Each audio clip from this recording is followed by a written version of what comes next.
Hi అండి, నమస్తే అండి. Welcome back to my channel 90s middle class అమ్మ. ఇగోండి మురుకులండి.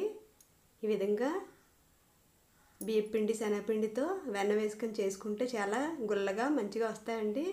ఇదిగోండి, ముందుగా ఒక బేసిన్ అయితే తీసుకొని ఇందులోకి 2 కప్పులు వరిపిండి వేసుకోవాలి.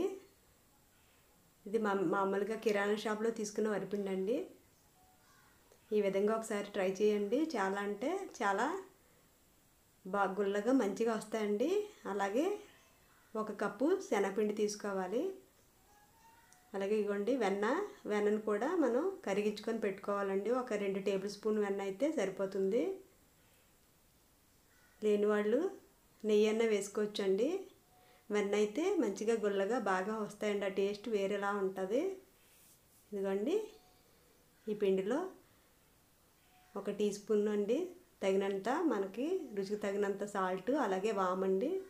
ఈ విధంగా నలిపి వేసుకోవాలి. వామనైతే ఇలా వేయడం వల్ల మనకి జీర్ణశక్తి కూడా వాము మంచిది కదండి, పిల్లలకి అరుగుదలకి. అది ఇలా నలిపి వేసుకుంటే ఫ్లేవర్ అనేది బాగా పడుతుందండి పిండికి. అలాగే కారం కూడా తగినంత అండి. మనం కారం పిల్లలు తినడానికి తగ్గట్టు వేసుకోవచ్చు, ఎక్కువ తక్కువ చేసుకొని. నేనైతే 1.5 టీ స్పూన్ వేసుకున్నాను. వేసుకొని ఈ విధంగా ఒకసారి కలుపుకోవాలి. కలుపుకొని కరిగించుకున్న వెన్నను ఈ విధంగా వేసుకోవాలి. ఒక గుంత గరిటె నిండా అయితే వచ్చింది. ఇంత అయితే సరిపోతుందండి. ఇది 1/2 కేజీ పిండి.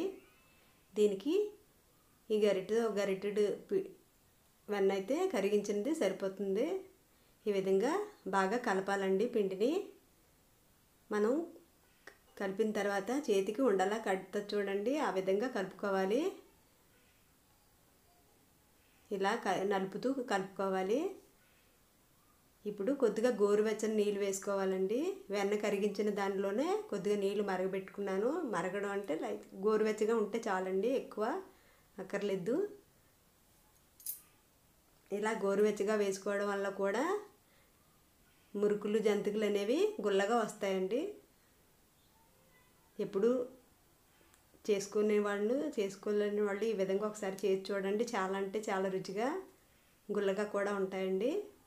ఇదే విధంగా వాటర్ అంటూ కొద్దిగా వేసుకొని కలుపుకోవాలి. ఇగోండి, ఈ విధంగా కలిపి పెట్టుకోవాలి.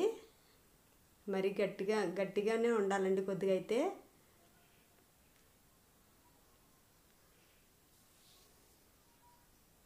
ఇంకోండి, చపాతీ పిండిలా ఈ విధంగా కొద్దిగా గట్టిగా అయితే కలిపి పెట్టుకోవాలి.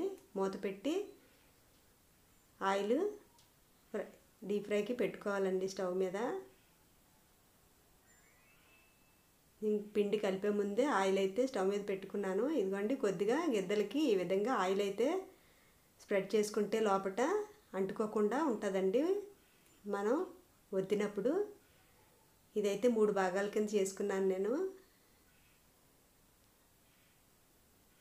చేసుకొని ఈ విధంగా పెట్టుకొని ఒక చక్రం, స్టార్ చక్రం ఉంటుంది కదండి, వాటితో అయితే వేసుకుంటే చక్కగా అందంగా వస్తాయండి మురుకులు. 3 రంధ్రాలు ఉన్నది వేసుకోవచ్చు. ఇదిగోండి, ఆయిల్ రెండిట్లకి ఇలా స్ప్రెడ్ చేసుకోవాలి. ఒకే రంధ్రం ఉన్నది వేసుకుంటే సకినాలు అంటారు కదండి, ఆ విధంగా వస్తాయి చూడడానికి. ఈ విధంగా ఒకసారి వేసుకొని చూడాలి. పిండి దిగుతుందా లేదా అనేది ఒకసారి చూసుకోవాలి.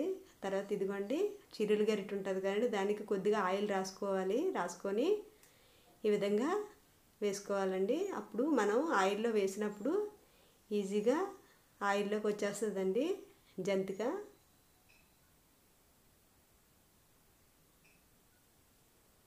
ఇదిగోండి, పిల్లలు ఇంట్లోని ఏదో కావాలి, ఏదైనా స్నాక్ కింద అడుగుతారు కదండి, ఈ విధంగా రోజుకో రకంగా చేసి పెట్టండి. ఇవ్వండి, ఆయిల్ ఫ్రై అయిందా లేదా అనేది, వేడెక్కిందా లేదా ఇలా చిన్నది వేసుకొని చూసుకోవాలి.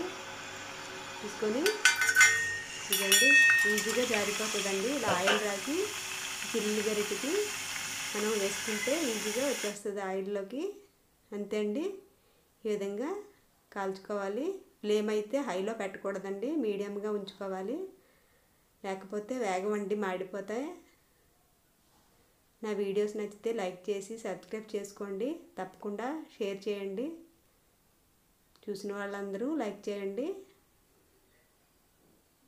ఎప్పుడూ చేయలేని వాళ్ళు కొత్తగా ఈ విధంగా ఒకసారి చేసి చూడండి.